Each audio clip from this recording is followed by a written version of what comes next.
It is truly my delight to be here with you this morning to welcome our very special guest, Darius Coombs. He is here from the Mashpee tribe. He is their education coordinator. He is a longtime colleague of mine, and I am truly, truly delighted to welcome him here to the Martha's Vineyard Museum for the first time. Darius has been working in tribal education for upwards of 30 years, if I remember correctly, and it's always been a pleasure to work with him. His credentials are outstanding, and I think you will find him a really, really authoritative and engaging presenter, which is much of the reason that I wanted to invite him to come here and speak at the museum.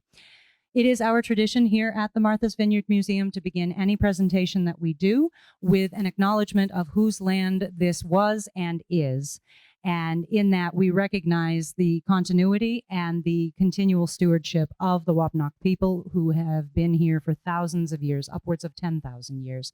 And so the land on which we presently sit and stand and that offers this museum a place to be belongs to them, always has, and I imagine always will. The Wampanoag people have been a continual presence and contributors to this community for all of those many, many generations. And we acknowledge and we really appreciate, especially at this moment, their ongoing contributions to life on this island and here in this country. Without further ado, I would like to hand this over to Darius, as you're here to hear what he has to say, not what I do. So please, let's give a warm welcome to Darius Coombs.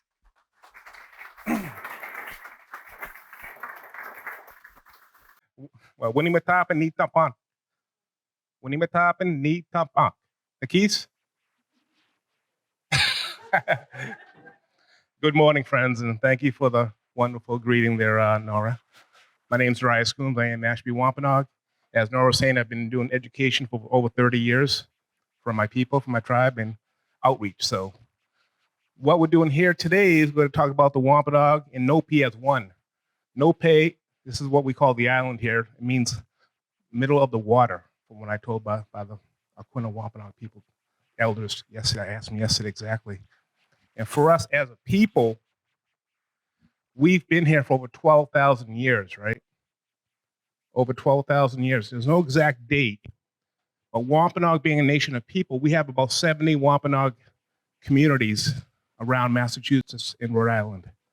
And these communities would be Aquinnah, Mashpee, Seekonk, Patuxet. Wampanoag being a nation of people, right? There's over 500 that are going across what is called North America today.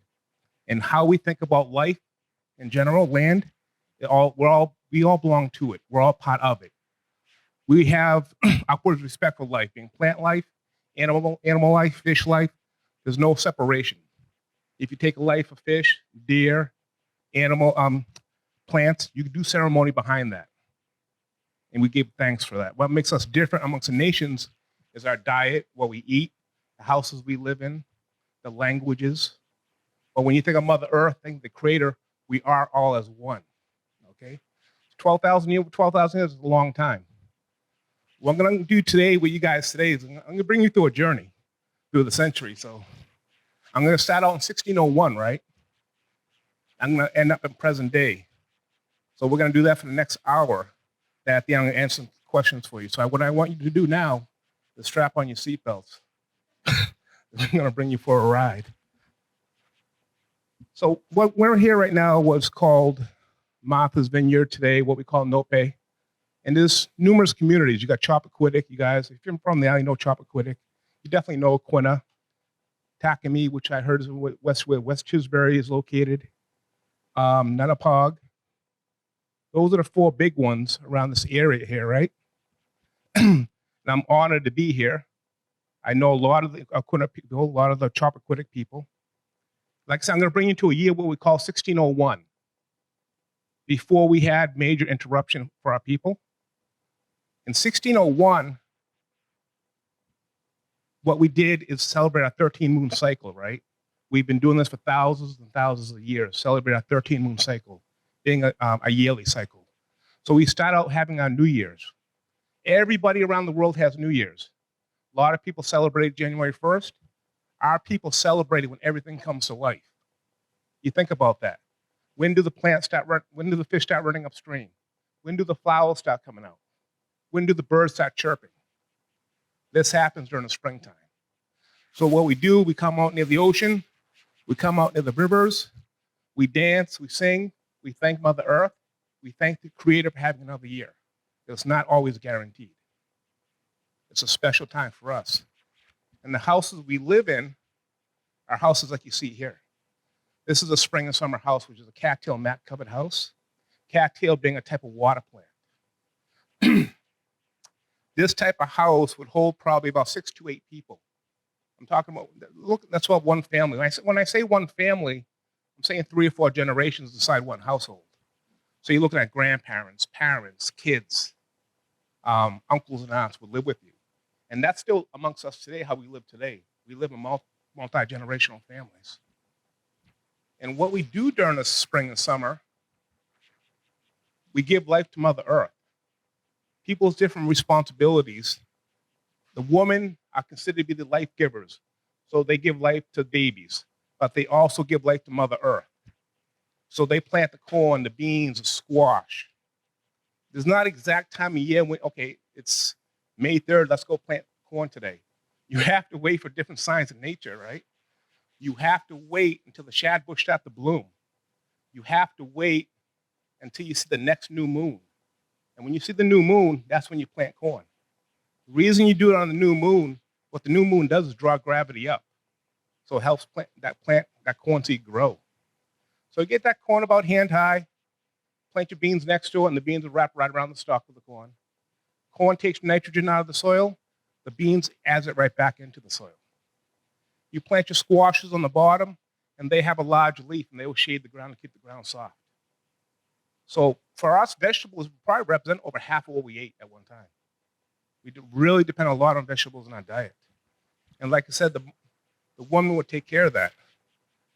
Fishing, very, very big. Still today, it has not been interrupted. If you guys know a lot of the people on the island, a lot of the indigenous people, the Equiners, they still do a lot of fishing for a living. My people live in Mashpee, still do fishing for a living. Fish for bluefish, codfish, bass, pickerel. The largest fish you would probably go for was sturgeon. Sturgeon grew 20, 30 foot in length, and those are considered to be bottom feeders. So you go out in your machine, which is your canoe, and you go out at nighttime with pine pitch torches, right? And because of the light of the torches, the fish will be attracted to the water level, and they'll flip over on their belly. And that's when you harpoon them. And drag them to shore. A lot of the time, the sturgeon got bigger than the boat, so you couldn't put the fish in the boat. You had to drag it in. We don't see a sturgeon around here a lot today because people like their eggs, which is what we call caviar. So they've been fished out of the water. They're coming back from what I hear, but not like anything like they used to. A lot of shell fishing, a lot of clams, a lot of mussels, a lot of crabs. How about lobster? Lobster, we ate lobster, but lobster for us was considered to be fishing bait.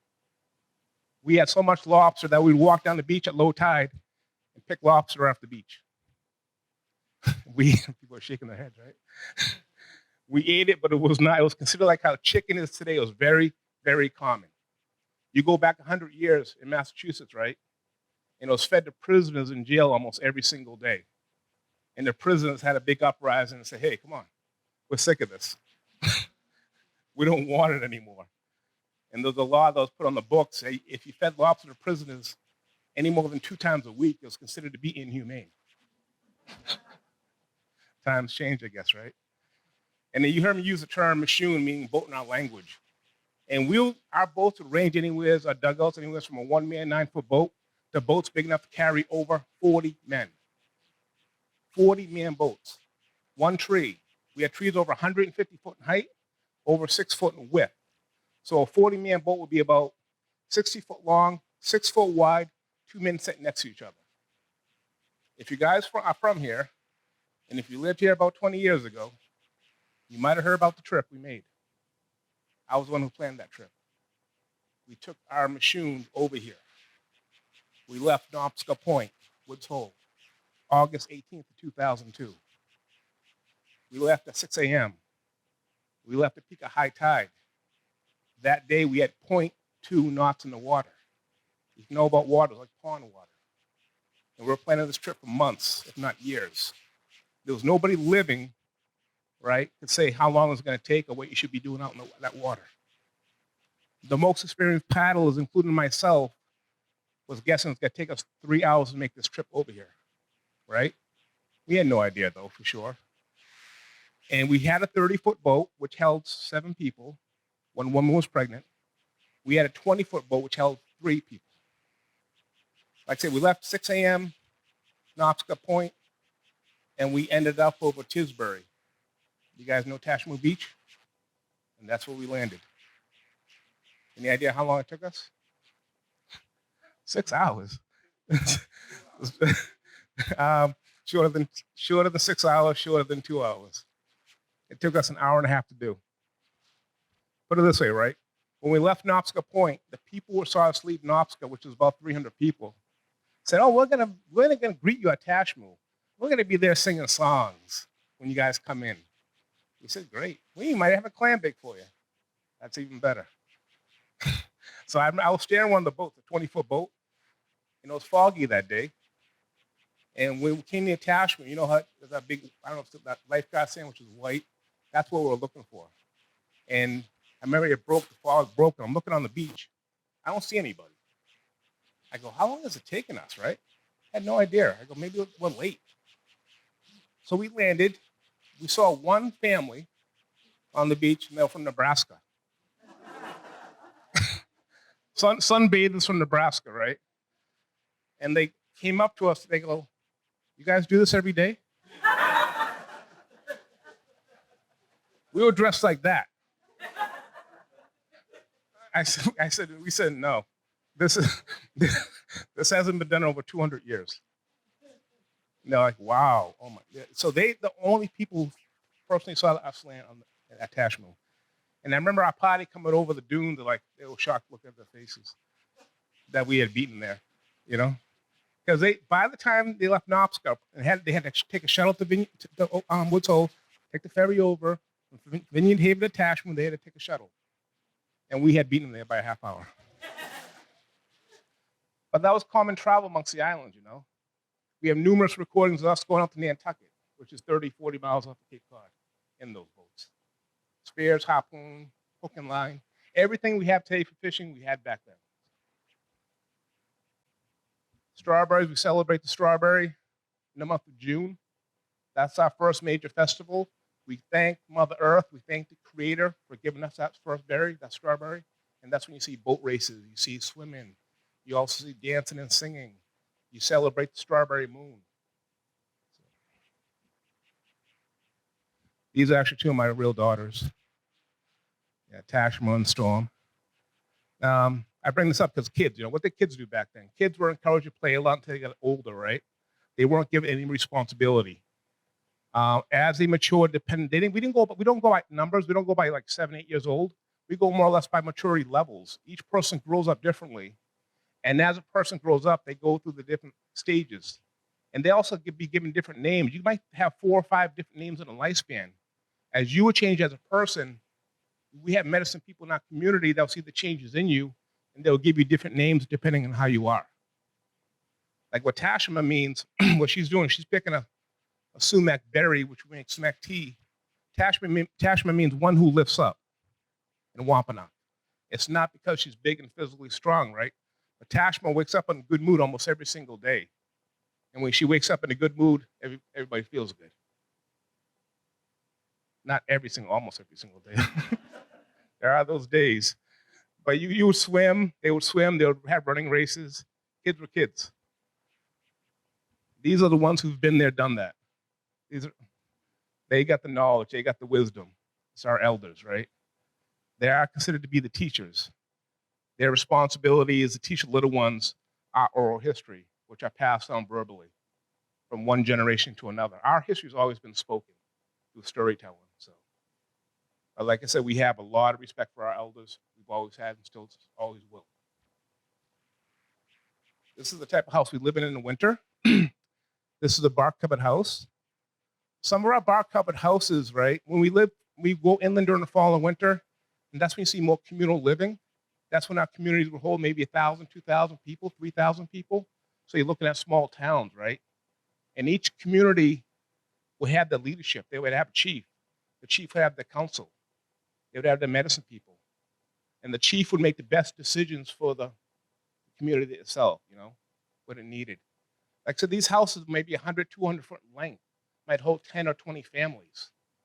The largest footprint of a house we found in Massachusetts was found in Grafton, Worcester.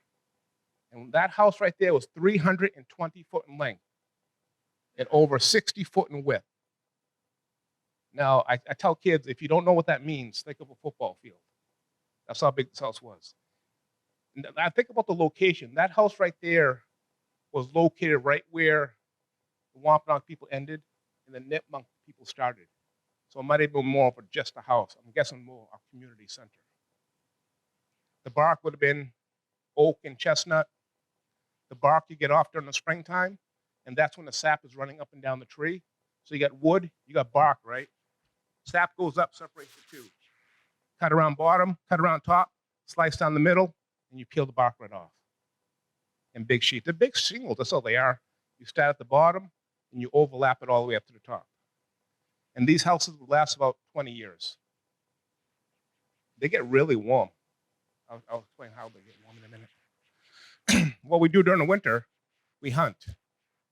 The men who are considered to be the life takers, we alter life, and these would be the 4 big animals we hunt for. The deer, the moose, the elk, the black bear. There's all different ways of hunting. You can use bow and arrow. You can use deer snare.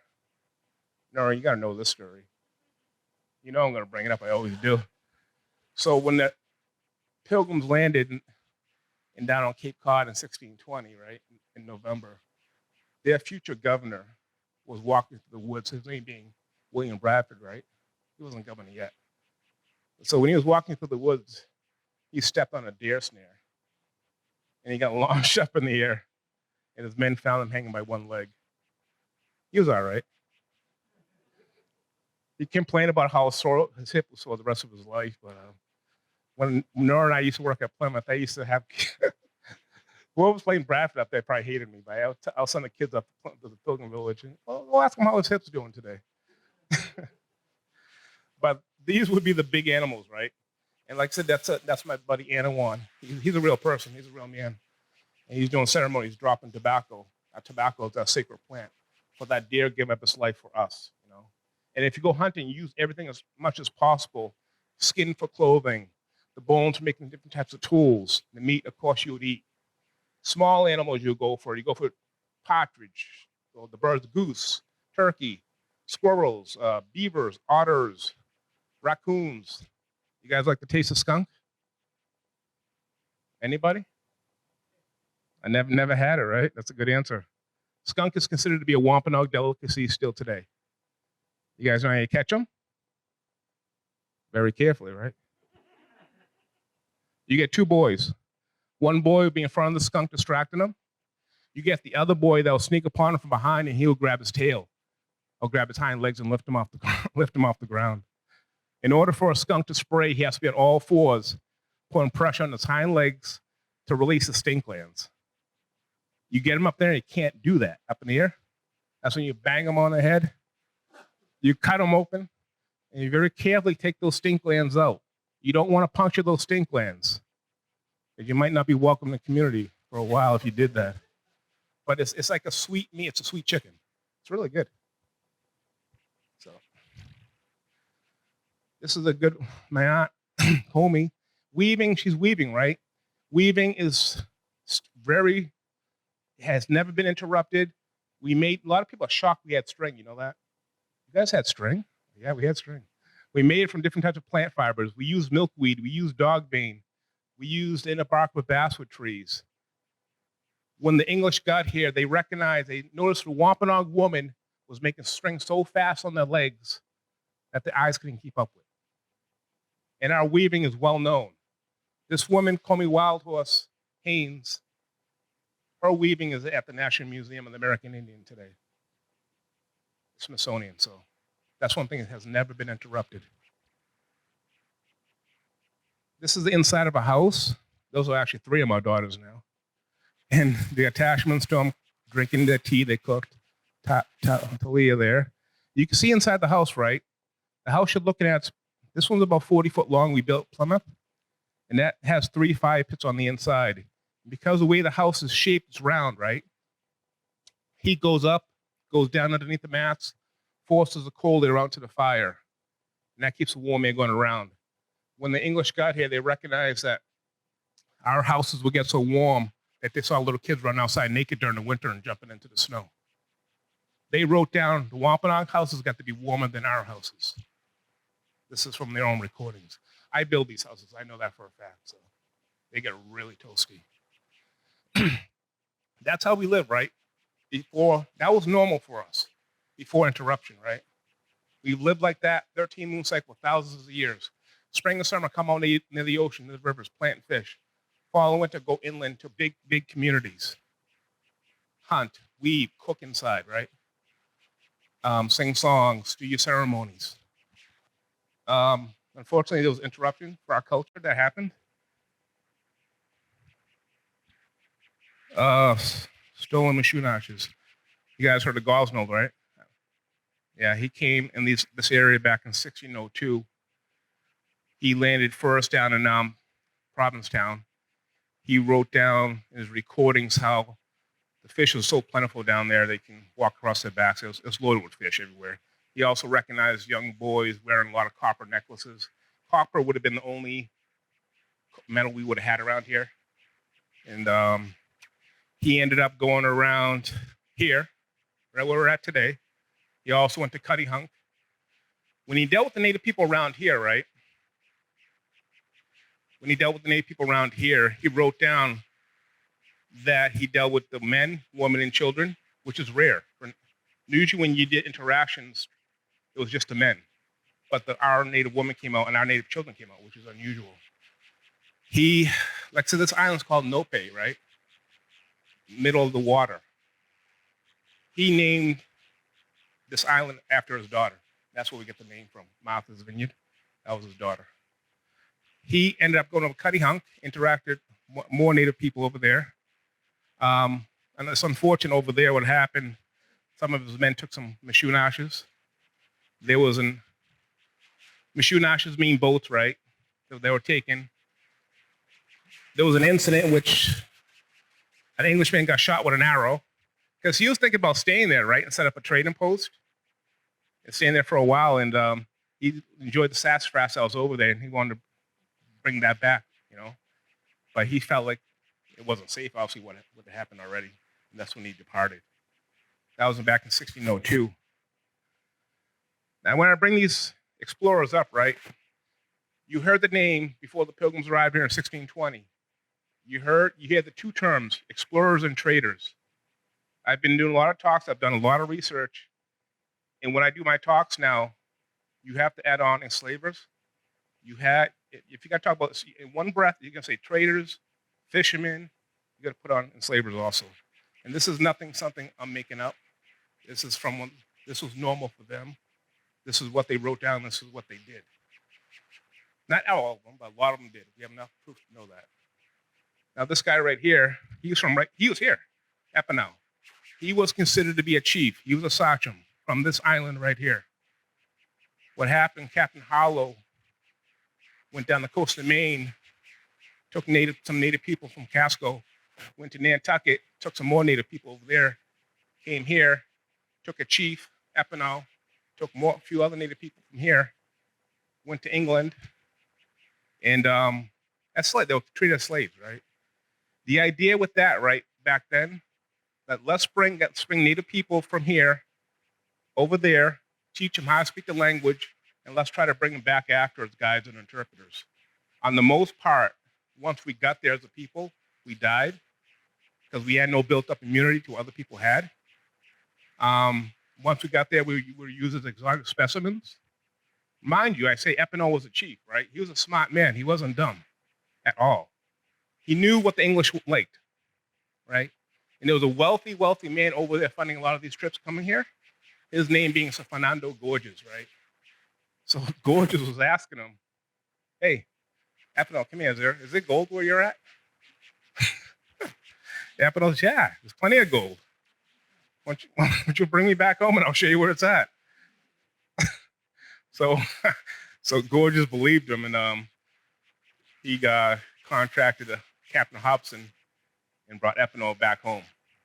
So when he's coming right in these waters, right out here, which I'm looking at right now, Ethanol yelled out something in the Wampanoag, which the English did not understand. Captain Hobson did not understand. A lot of his men came running to the beach. This isn't, by the way, Ethanol was taken in 1611. I didn't give you a date. 1611 he was taken. He was over England for 3 years until 1614.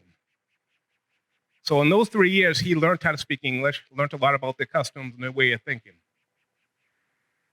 So when he came back on the waters, like I said, he yelled out something in Wampanoag. His men went inland, came back with their bows and arrows, and shot up the ship, and that's when Ethanol had a chance to jump over and swim the shore.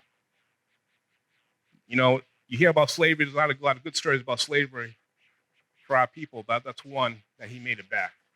And we know Squanto also was over England, he made it back. But for the most part, he didn't, unfortunately. So I love telling that story. And so that was in 1614, right? What happened afterwards is the most devastating thing that ever happened to our people, period. Is plague, is disease, here, right? I've heard different names for this, right? It happened between 1616 and 1619, a year before the Pilgrims arrived here. What we know about this plague is people's skin turned yellow, people got open sores in their bodies, and once they got it, they died within 2 or 3 days.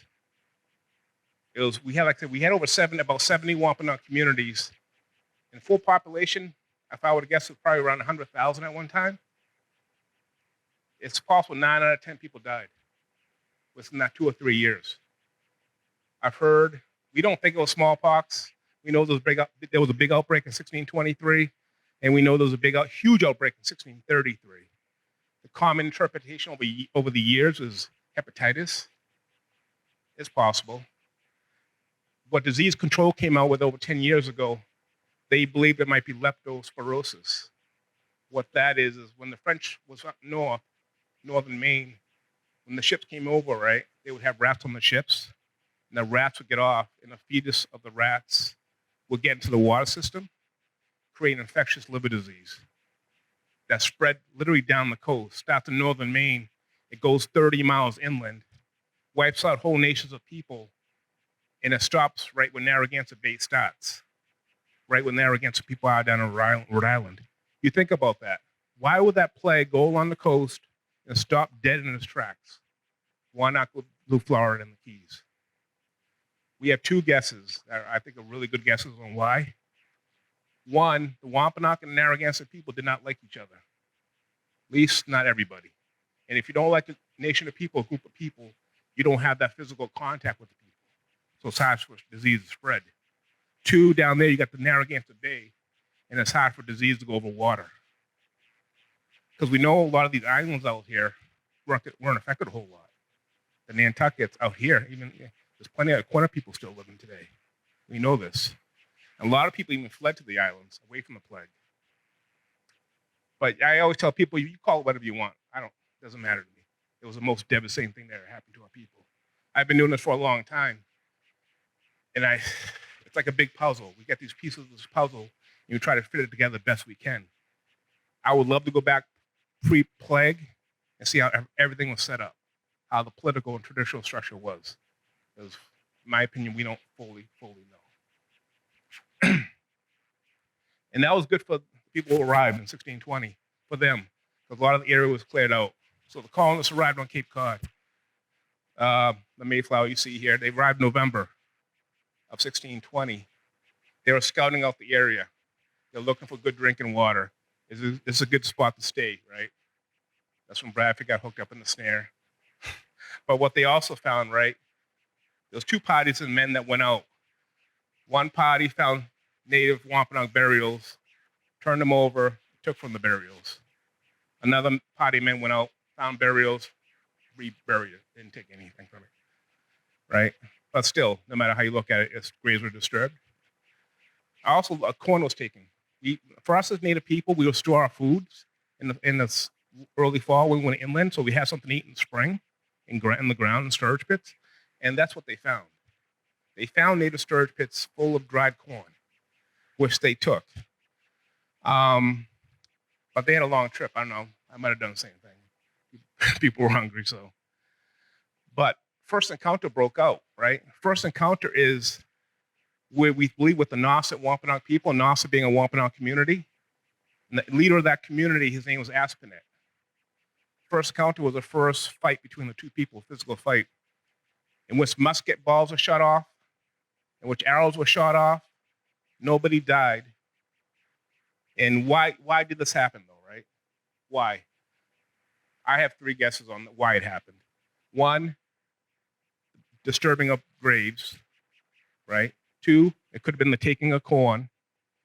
And one thing I did not mention yet is in 1614 also what happened, aside from Ethanol coming back home, it was John Smith's fishing captain, Thomas Hunt. He landed in what is called Plimoth, what our people call Patuxet, and took 19 Patuxet as slaves. Went down on Cape and took 8 Nauset as slaves in 1614 and brought them over to England, right? Spain, then sold to England. But I'm sure Aspen was smart thinking, another ship coming in? You're not going to have any more of my people. And so I'm going to eventually have to force you out.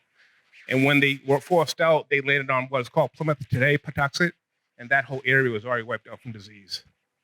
For us, on the whole, for us as Native people, we don't believe in ownership of land. We believe nobody settles there. Go ahead and stay there. And that's a big reason. These people also brought women and children, which possibly could have meant a friendlier type of people. But we were just, for us, it was in chaos, what just happened with the plague.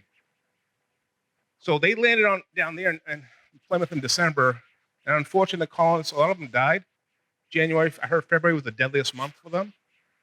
It was February, yes. And so they saw sightings of Native people, right? But they never physically encountered anybody yet, spoke to them, until March of 1621.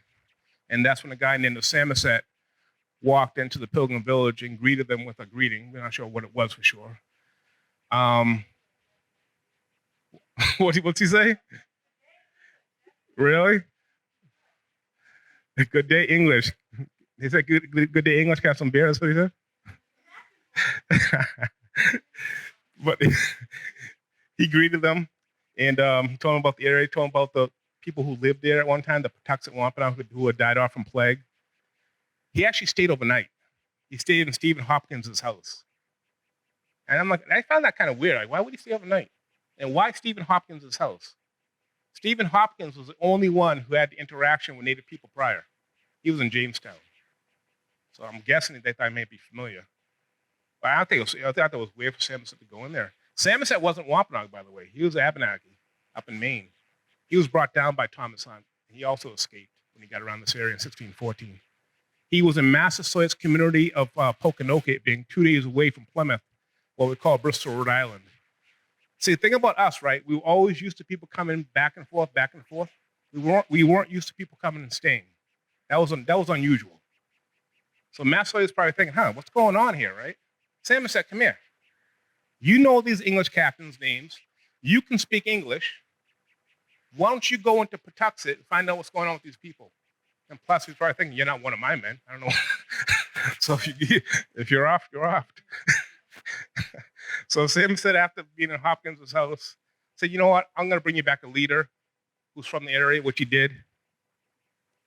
And that's when he came back and brought Massasoit back in later March of 1621. When Massasoit came, he brought 60 of his men along with him, with his sub-chief, Quataquina, his brother, and made that very famous treaty between the two people. And what the treaty basically stated in so many words: if you go to war, I'll help you out, and if I go to war, you help me out. Why we needed an ally, us as Wampanoag people, we were being encroached on by the Narragansett, as they weren't affected by the plague. Why the English needed an ally, how you really felt for these people being here. You would have to go from community to community to get their personal experience with traders, explorers, enslavers. If your brother got taken as a slave, you're not going to be open arms for other people coming in. That's the bottom line. We know there were leaders who did not like them being here. There was one named the Combatant. goes totally against what Massasoit was doing. And that treaty between Pokanoket and Plymouth Colony, that was it, one Wampanoag community. Massasoit had a lot of power, a lot of say, probably a lot of influence. But as far as we know, he only governed one Wampanoag community. We think of Massasoit as the great Wampanoag chief back then, and that's because that's what the English wrote about. That's who they dealt with. So, we know the 70 communities, and we know the 70 chiefs' names today. So there's many other chiefs aside from Massasoit. This is coming up soon, right? For you, a lot of you folks. This happened one year. It happened late September, early October.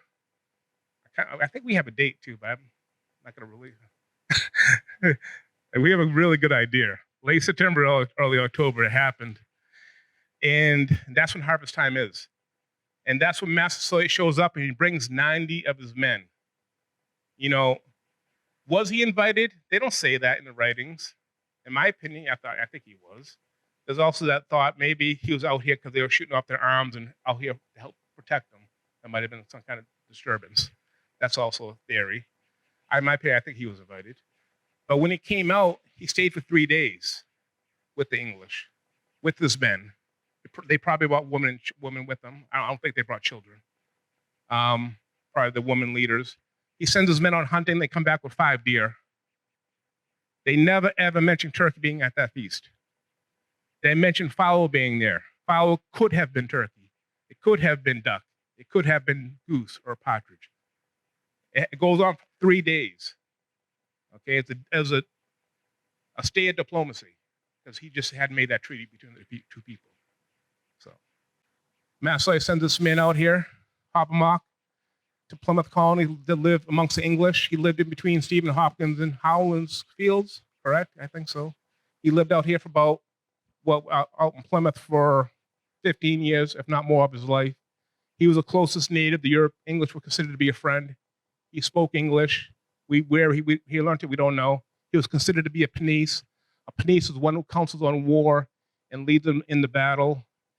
He was a good man to keep out here. There's a lot of human interactions. It wasn't always, okay, no, we don't like you, you don't like us. We have signs of that in the records. We have signs of English loading Native people muskets, which is unusual, which was against the law back then. And you see the English being dragged off their own court for doing that. But unfortunately, I can tell you decade by decade, it got worse and worse. Massasoit himself, he comes out in 1621, makes that treaty. He also comes out for Governor Bradford's wedding in August of 1623. And we know for a fact he was invited for that. August of 1623. He brings his wife. He brings 6 score of men. You guys know what a score is, being 20. So he brings at least 120. Imagine that. Brings 120 men to Governor Bradford's wedding. And also he brings 6 other leaders too, right? And he brings his boy. We think it was his oldest boy, Warm Sutter. And one of the guests, what's his name, who asked his boy for a gift for his brother. One of Bradford's guests who came here asked him, Massasoit, can I have your boy, my brother? I don't know what that meant, but Massasoit said, no, you can't have my boy. No. He also makes a trip out here in 1639. Now, from 1623 to 1639, there's not much written about the interaction at all between the English and the Wampanoag people. I don't know why he had that 16-year gap. But when Massasoit comes back out here to Plymouth in 1639, he reaffirms a treaty between the two people. He brings Warm Sutter, being older at that time. He said, yeah, let's keep the treaty going on. Okay, afterwards, later on, Massasoit dies in 1660. And that's when the 2 main leaders died. You had Governor Bradford died in 1657, I want to say, or 58. I think it's 57. Massasoit died in 1660. After that, wasn't too pretty. War eventually happened, which we'll talk about. But for here, when the English got here, when Plymouth was established, right, that was the first English establishment that lasted. And what that meant, you see other people coming over, right, and establishing different colonies. Mashpee in Boston was established in 1630. And a lot of people came over with different ways of thought, and one different way of thought is how they thought about us and our spiritual ways. Either they didn't understand it or did not want to understand it. So what happened, you had placed on Christianity amongst our people. You know, a lot of the time, if you didn't take on Christianity, you were killed. That's either you had to adopt it or not adopt it. This is what's going to happen. There was a man from Chappaquiddick, a relative of mine named Coombs, right? You guys probably heard of the name before. Coombs knew the King James Bible so well that he was preaching it to non-native people, their religion. And there was two English preachers who brought Coombs back to Chappaquiddick, and they came amongst another leader over there, Chappaquiddick, who was still considered to be a traditionalist, who still carried his ceremonies, still practiced his ceremonies, and said to Coombs, "What are you doing?" Basically, in so many words, "What are you doing? We have our own ways of doing things," and literally punched him in the face. You know, this is in the 1640s. This happened, right? And that's afterwards. You would have seen a lot of praying towns being popped up. We know the first praying town in Massachusetts was Natick. That was back in 1651. We know this one right here, Christian Town, which is we know in Tisbury. That was established in 1659. And for here, a lot of the people who brought Christianity, you had the Mayhews, you know, the father and the son. They also brought it over to the Nantucket, eventually the missionaries.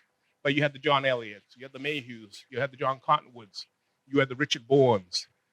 So there were Christianity praying towns being popped up all around Massachusetts. I think by the war happened in 1675, there was about 20 of them. And I was talking to an elder of mine, a good friend, she's an elder, but Linda Coombs, who's from the island here. I go, Linda, tell me a little bit more about Christian Town. How long that go on for? She said, there's stories of Christian Town going on in the late 1800s even. Because she's heard stories of people from Aquinnah going down to play with the kids playing out people in Tisbury at the Christian Town. So the Aquinnah people were still down, people down there, native people still down there living there. So that's kind of a cool story, which I didn't know. But Coombs' son, Joel Coombs, which is a relative of mine, like I said, you guys know Harvard University. Harvard University started out as an Indian and English college. And the first graduating class was in 1664 for Harvard University for Native people. Joel went to Harvard. He helped out translate the Bible in Wampanoag for John Eliot in the 60s, right? 50s and 60s. Joel and Caleb, you guys know Caleb, must know Caleb because Caleb's Crossing is a book out right now. Caleb graduated from Harvard. Joel did not. He was considered to be valedictorian. 2 weeks before graduation, he came home here to visit with his family. On the way back, they stopped in Nantucket, and he got killed. We think it was his own people who killed him because there was still a lot of traditionalists still out there. What Harvard did back in 2007, they invited my family up there, being a Coombs, and they gave us a posthumous degree in his name, which I have in my office. I should have brought it. That was in the 60s, right? This right here is the bloodiest war per capita in New England, King Philip's War. I can tell you a lot of English died. It happened in 1675. A lot of Wampanoag people died. It starts out in June with a guy named John Sassman telling about King Philip. If you don't know who King Philip was a Massasoit's second son. His original name was Metacomet. He went to Plymouth. John Sassman, being a praying Indian, went to Plymouth Colony and told Plymouth what the plots were against what the Metacomet was doing. So the war starts out in June 1675. It goes around locally until August of 1676. And that's when an English captain named Benjamin Church found Metacomet out at his home in Mount Hope. He was led to him by a native guide. And when they found Metacomet, his body was dismantled limb by limb. His head was taken off, brought back to Plymouth Colony, put on a post. And they had a wife. He had a wife and kid too, right? They said in English, "Oh, we can't kill them. This ain't right. But what we can do is sell you as slaves." And that's what they did. And a lot of Native people after the war were sold as slaves. Now, there's no too many good stories about slavery, like I said. Ethanol, Squanto coming back home shore. The people who sold us slaves down in Bermuda, which we know for a fact, they still have their cultural identity on who they are as Wampanoag people, still today. That's pretty cool, right? And what they do, we go down and visit them once a year, 1 year, and the following year, they come up to their powwow, the Mashpee Wampanoag powwow on July 4th weekend, come celebrate their culture up here. So we have that relationship going on with them back and forth. Just imagine all those years, centuries of being a slave and still have your cultural identity, knowing who you are. A lot of Indian laws were popping up, right? This is a law that was made in 1742. I bring this, I'm going to verbally tell you what this law was, what Massachusetts did. They said if you're a remnant of a tribe in Massachusetts, you have to move to one of 4 locations. You have to move to, they use the term remnant, by the way, like I said. You have to move to Mashpee. You have to move to Aquina. You have to move to Herring Pond, which is on the canal, Cape Cod Canal, or you have to move to Grafton, which is Nipmuc country. I can tell you for Wampanoag people, a lot of us probably didn't go to Grafton, but many of us also would disperse to these communities because we had no other choice. Like during the 70s, it wasn't pretty. Scalping was legal. Slavery was legal. Servitude was legal. That leads up right to the 1800s here, right? Being the 1830 Indian Removal Act. This was put through by President Jackson. And this is known, what people know about this is the Trail of Tears, in which the Cherokee were forced out of their homeland. It wasn't just the Cherokee. There was a lot of indigenous people on the East Coast. And those people came to this area too, those agents, right? They came to this area and they were ready to take a lot of us. But I know there was one non-native overseer of our lands that said, you can't do that. If you take these people away from their homeland, what's going to happen is they're going to die. And the reason they're going to die is because they rely on seafood on their diet. And so don't take them. Also, they're good laborers for the surrounding towns. That's why we were left on our homeland still today. But you got Delaware, original homes were Jersey, Pennsylvania, who are in Canada. I just learned about Oneida being their original homeland, being in New York. They're out somewhere in Wisconsin. I found that out yesterday. I'm like, wow. People got dispersed away, west of the Mississippi on the most part. Now, this is the same time my community of Mashpee got incorporated, 1870, right? And I know for a fact, for my community, it probably happened here too. What this meant was a taking of the land, for one, but now it's considered to be a township, right? And now this being a township, guess what? You have to pay taxes on the land now. We're going to give you so many acres of land, of your own land back, but now you're going to be in tax on your land. And that's how a lot of us as Wampanoag people lost a lot of our land. Not all of it. My community, where I'm from, Mashpee, we're still fighting for 300 acres. It's in trust. That's not a lot. This is my wife, by the way. She teaches language. If you know about our language project, it's a pretty cool project. We have our language back. We came that far from losing it.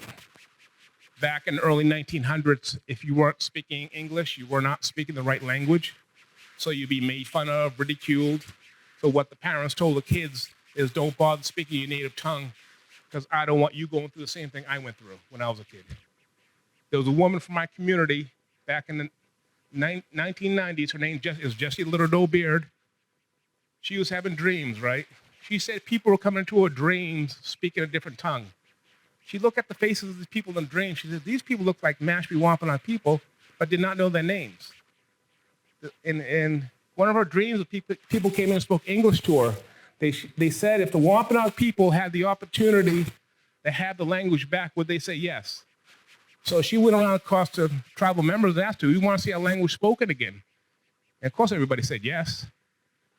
So she took it upon herself and started piecing the language back together again. How this was done. You had old records written in Wampanoag. You have similar language families she could base her knowledge off of, her research.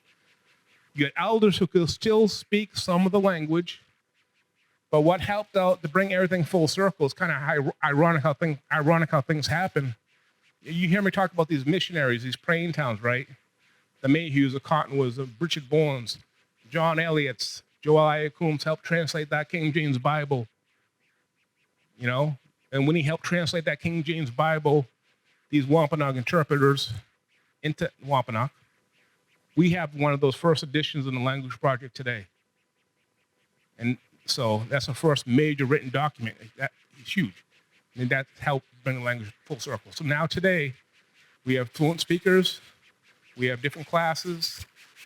And actually just going back maybe 5-6 years ago, language was brought into our school system in Mashpee, and now it's being taught. And it's considered to be a accredited course so other people can learn. That's kind of cool, having our language back, so yeah. This is, you haven't been to if you're from here, you probably might have been to the powwow, the Quina powwow, which is the weekend after Labor Day. These are all Quina people, Jason Beard, James Hackinson up there. Jason Beard, the guy in the purple, he's the medicine man here. They have it right up at Quina on the circle, the green. It's a real nice powwow. I know because of COVID, it hasn't happened a whole lot, same with us in Mashpee, but hopefully next year will be different. There's dancing, there's singing, the celebrating of the culture. Like I know for our powwow, where I have in Mashpee, we have 10,000 guests a day. And we want people to come out and bring their chairs, sit down, and enjoy the music, immerse into the dances, learn the crafts, eat some of the native foods we have. So if you have the opportunity, you're from here, go up to a Quina, like I said, the weekend after Labor Day. This is the cliffs. All you guys know where the cliffs are at, right? And up in the Quina, this is where the people up there get their clay to make their pots. She's recently passed, but Gladys Wittes was known for her pottery, her colored pottery, which is, she did some really fine work. Same thing with a lot of crafters up in Quina. They're really good people. They know what they're doing. They're protected today. Only the Quina people can get that clay today. Also, there's also different legends, you know. You guys heard the Marshop legend and such. You know, a lot of cultures have giants and little people as legends, you know. A lot of cultures, you think about that, right? And Marshop is, he's one of the legends here. And it says when he was smoking his pipe, he would empty his ashes into the water, and that's how Nantucket was formed. He also would throw big boulders out into the rocks and try to make a bridge to the Elizabeth Islands so they would all connect in a way so you can walk out there. He ate whales, and he would take those whales and throw them against the cliffs, and that's what they get their color of the cliffs from the blood of the whales. That's cool. We have legends like that too. Like we have our little people legends, our Pugwudgies. Pugwudgies are little tricksters. They take stuff from you. They put things in different places. So it's all cool legends. But a lot of cultures have those legends, you know, which is kind of cool. So yeah, that's my presentation, guys. I'm here to answer some of your questions too for the last few minutes. So Katabatash, thank you for having me today. So.